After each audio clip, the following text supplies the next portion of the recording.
Hello students, welcome to week 6 for COM 340 Rhetoric and Persuasion. This week we are looking at rhetorical messages and some rhetorical theories that relate to deception. Our week 6 agenda calls for us to read chapter 10 and 11 in the course text, as well as watching 3 videos related to deception and interpersonal deception theory, which is directly related towards what we're reading from our course text. We have 2 assignments due this week with multiple deadlines for each of them. Discussion board number 6 is due on Friday with reply posts due on Sunday. And then we have something related to our persuasive campaign plan. We're doing our strategy presentation. The message strategy presentation is related directly towards the crux and the overall idea of your campaign that you're developing. And so this is your opportunity to present that and develop it, to kind of test it to see how you think it will work within your campaign that is actually due in week 8. I have modified the deadlines for the persuasive campaign plan. It's a discussion board assignment, so those have 2 deadlines to begin with. Instead of what the syllabus states that it is due on Friday, I've moved the deadline. It's now due on Saturday. And the presentation itself, the replies are not due until Sunday. So you'll post the presentation on Saturday. That gives you an extra day to get it done and get working on it, and then post your replies by Sunday. Discussion board number 6 still has the same deadlines as Friday and Sunday. Discussion board number 6 asks you to explain and describe the 4-factor model and interpersonal deception theory. So consider how a police interrogator might go about deciding when a suspect could be using deception during interrogation, and what way could the 4-factor model or interpersonal deception theory be used within this type of interrogation. So this is directly related to the course readings. The second assignment is the persuasive message strategy presentation. This second assignment within your persuasive campaign critical assignment asks you to prepare a message, or perhaps a closely related set of messages that you might create for your campaign. So we already worked on our audience overview paper that was due in week 5. Now we're moving into the message. What we're looking at here, or what I'm specifically looking at for you to complete, is a rhetorical message. I want to clearly see a rhetorical persuasive message. It's important to keep in mind that message, as used in this assignment and throughout the campaign, refers to some sort of tangible text that your campaign will deliver. When we look at a text, we're really getting at the idea of a communication artifact, something that is communicated. That can be something that's print, like a book, a poster, or it can be something visual, like or media related, like a commercial or something of that nature. Or it can be a specific tagline. It's not necessarily something specifically that you will say and repeat, rather a tangible text that your campaign will deliver to all the members of your audience. Might be a letter, article, or something of that sort, but your message is not the main theme of your whole campaign. It's one of the actual tactics. So when we're looking at your message strategy, I want to see how you plan to get your overall ideas out about your campaign. To do this, I want you to make a presentation to the class using Blackboard and Blackboard's discussion boards to describe the strategies that you explain in your message design for your critical assignment that relate to the delivery of your message. Presentations must be delivered either as a YouTube video, a screencast-o-matic presentation, that's what I use here for our lectures, you can do that for free, or a free voice thread, or a Prezi.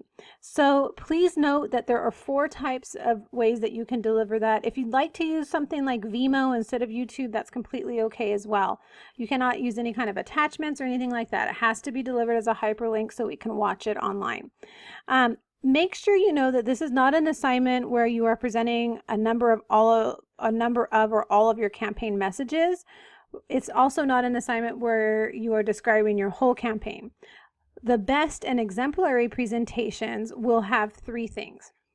1, it will show us 1 or 2 at most of your specific messages. It'll also give us a clear context for the message in terms of the campaign, the audience, and the goals. And then it will spend time discussing the persuasion theories and research that you plan to use, and how the theory and research may be influenced into the design and the strategy of your message. So if you do decide to do more than one message, you have to explain all of that for each message. The more messages you attempt to describe, there's a chance that it may be more cumbersome and such. The presentation itself should be no more than about 3 to 5 minutes. If you go beyond that, that's okay. You're not going to get marked down for going over, but just so you know, a general guideline is 3 to 5 minutes to adequately achieve this a favorable grade on this assignment. So the message you create will really explain in your presentation for the assignment what your overall idea is for your campaign. Remember, you've been submitting stuff to me about your critical assignment, persuasive campaign. However, not necessarily everybody in the class has had a chance to keep an eye on that or be able to be clear of that. So the class is now going to have a chance to do that.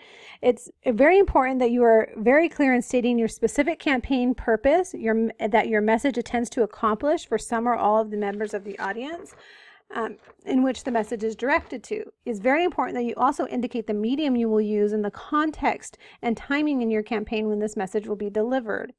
It's important that your presentation should reveal your message strategy to the class, so you may need to briefly explain your campaign topics, audience goals, and give us a brief overview before you get into your message presentation.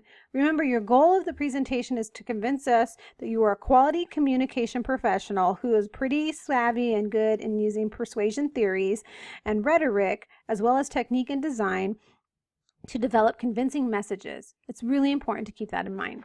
So what you're doing here is this is giving you a chance to showcase what your strategy is behind your campaign, what your key messages are, what the key mediums are you're going to use, and to show us what rhetorical and persuasive theories you plan to use to achieve this within your actual campaign. If you have some specific questions related to that, or you want to schedule a time to chat with me regarding that, do let me know. I think it would be very useful for you to do that. I have times available this week if you want to do that. Just let me know via email.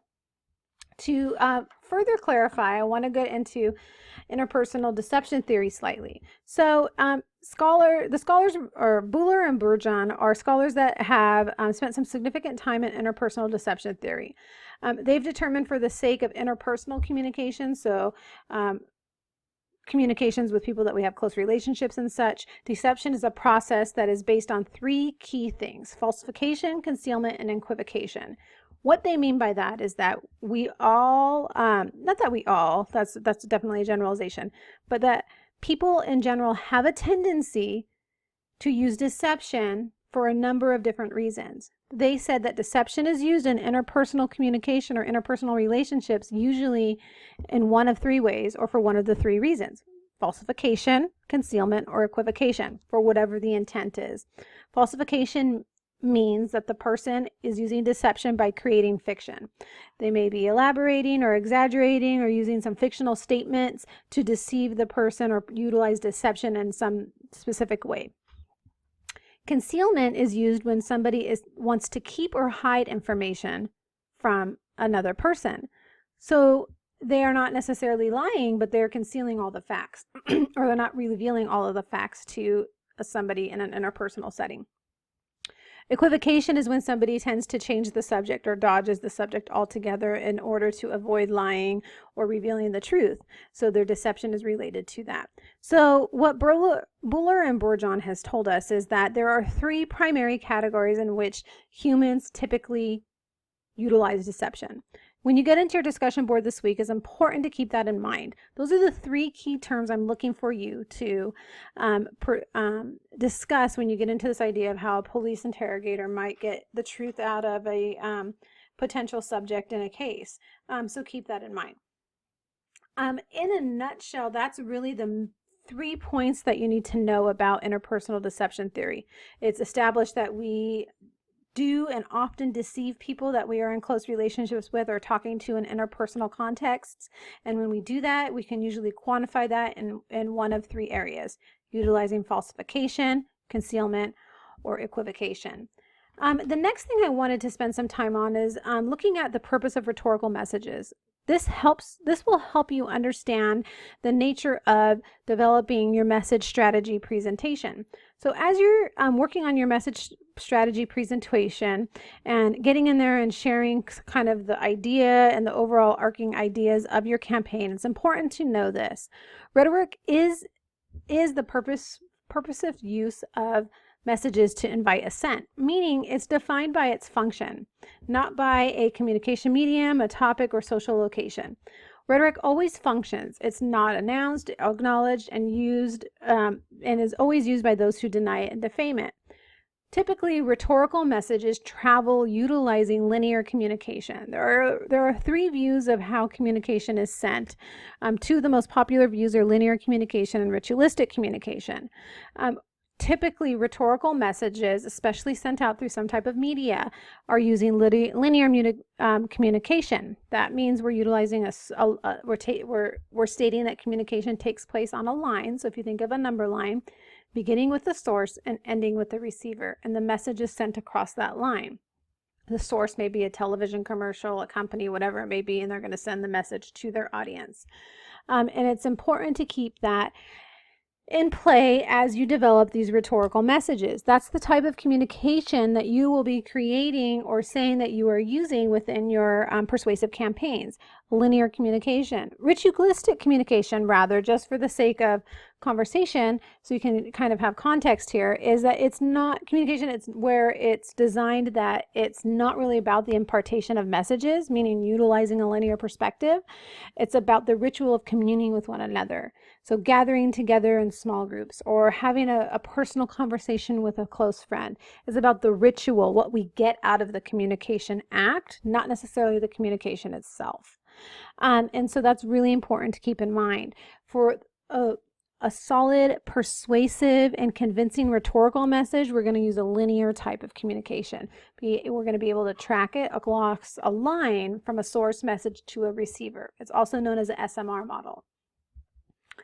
When we look at some rhetorical ideas, it's important to keep a note of the rhetorical triangle. So the rhetorical triangle utilizes both of these graphs to help you understand the nature of rhetoric. All rhetoric typically falls within the idea of either logos, pathos, or ethos. That means as you create a rhetorical message, it needs to either identify with logos, pathos, or ethos, one of those three areas. And so logos particularly pertains to messages that utilize logic, reason, or proof to persuade someone. Pathos will have messages that relate to emotions and values, so stories, inspirational language, quotes, things like that. And ethos will rely on the receiver by being persuaded by credibility and trust. So it'll have personal branding. The speaker will use confidence in the delivery, cite credible sources, maybe use celebrities, things like that. Ethos will rely on persuasive messaging by utilizing credibility and trust within the message. When we look at the rhetorical triangle, we'll see that the speaker is always at the top. And then in each triangle and each angle below is the audience and the subject. So in this triangle, we'll see that the speaker is always trying to convey what they know about the subject, what their beliefs are about the subject, what they claim to be prepared about related to the subject, where the audience will always look at what is the speaker trying to persuade me with? What is the relationship does the speaker have to the audience? And then we'll look at how the audience and the subject are related. What does the audience or the reader know or think they know about the subject? What beliefs do they hold about it? So all rhetorical messages fit within this rhetorical triangle of looking at the speaker, the subject, and the audience. We utilize logos, pathos, and ethos as a way of identifying the top types of messages that we are communicating to be persuasive in nature and hold rhetorical value. So are we creating a message that's related to logos? Are we drawing upon some logos within our audience? Or are we doing ethos or pathos? Or are we doing a combination of all of them? Utilizing something like this will help you create a solid and very convincing and persuasive rhetorical message for your campaign. If you have any questions, let me know. Just to recap, we are working on chapter 10 and 11 this week. We are reading some information related to interpersonal deception theory, as well as completing discussion board number 6 and persuasive campaign, our message strategy presentation. If you have any questions, let me know, and I look forward to interacting with you. God bless.